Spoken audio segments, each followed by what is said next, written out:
La guerre était au stade de l'introduction. Alors à ce jour, la guerre est à quel niveau? Je dirais qu'on est toujours à l'introduction parce que l'équipement qui doit venir, ça commence un peu. On n'est même pas à 10% d'abord. La guerre n'a pas encore commencé? Nous sommes à l'introduction, comme on l'a dit. Les opérations sont plus aériennes et souvent aéroterrestres. Nous avions beaucoup de soucis. Que ce soit l'effectif, l'organisation, l'équipement, ce n'était pas ça. On se disait qu'il y avait de la logistique, des armes et tout, mais on ne voulait pas nous donner. Mais on est arrivé, on a constaté que ce n'était pas le cas. Il n'y avait rien, les gens n'ont pas préparé la guerre. Pendant que ça fait des années de guerre. La première des choses, c'était de chercher à savoir qu'est-ce qu'il y a dans nos soutes. Il n'y avait rien.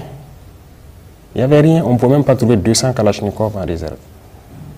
Pour l'ensemble du territoire burkinabé? Bien sûr.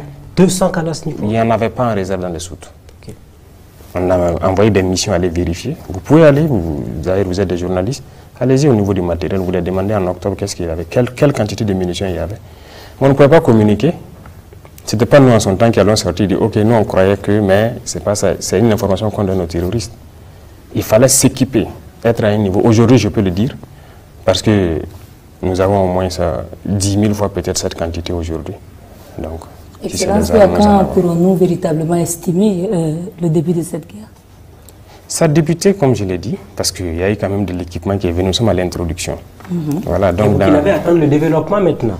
Oui, ne vous en faites pas. Vous ferez partie des grosses missions dans les